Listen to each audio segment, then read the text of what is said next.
Hello, everyone. Welcome to Sheena Speaks, where we talk about books, thoughts, and side hustles.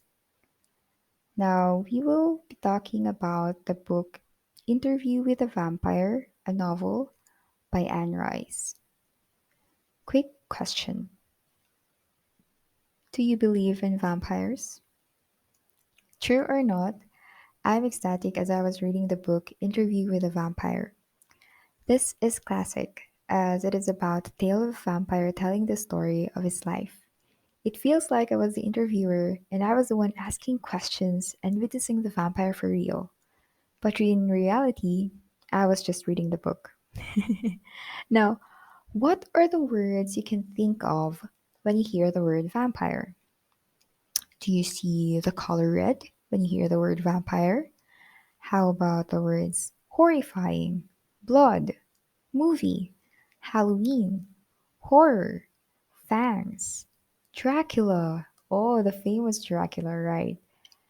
Teeth. And what else do we have here? Mystery, creative, and mysterious, right? So, what other words can you think of when you hear the word vampire? Now, let's have some of the excerpts from the book and let's see what are your thoughts about it. Let's have the first one, second paragraph. The vampire was utterly white and smooth, as if he were sculpted from bleached bone, and his face was as seemingly inanimate as a statue, except for two brilliant green eyes that looked down at the boy intently like flames in a skull. But then the vampire smiled almost wistfully, and the smooth white substance of his face moved with the infinitely flexible but minimal lines of a cartoon. Okay, let's stop there. This is about describing the appearance of a vampire. It was utterly white and smooth. Okay, this is not the normal, average, typical human being that you see on the street. This is something unusual, something different. And on the next slide, I have here a very cute looking vampire wearing a costume of a vampire. Like he will just be going out in a Halloween party. It was really different from the one described from the book. Let's have the second excerpt, second paragraph. It was as if I had only been just a. Let's have a second take on that one. It was as if I had only just been able to see colors and shapes for the first time.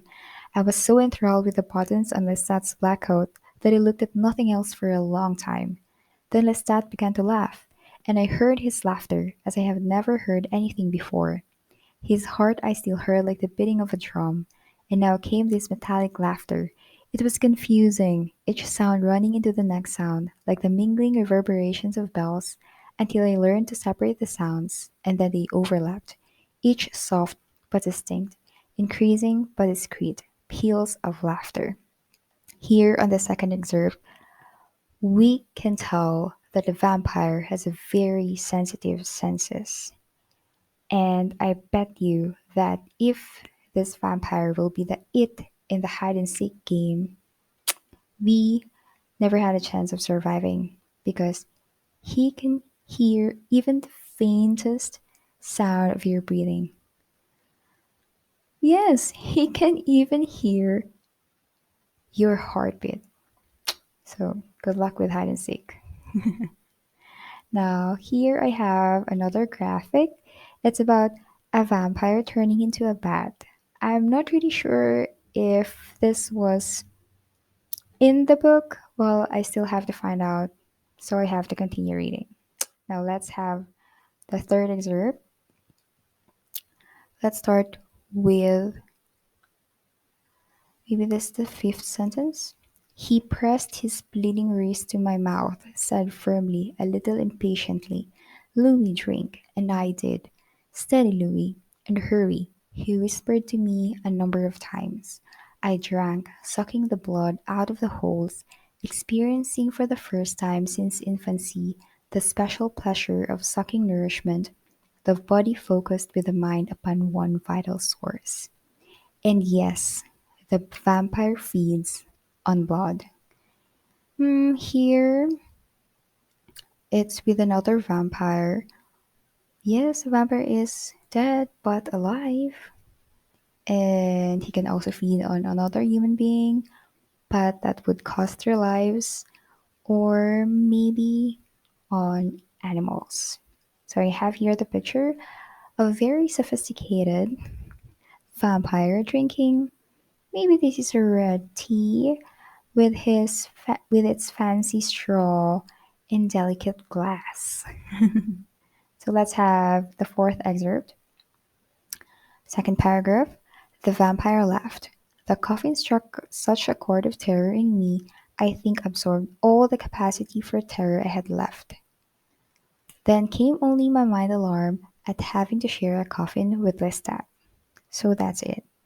Where do vampires sleep? Coffin.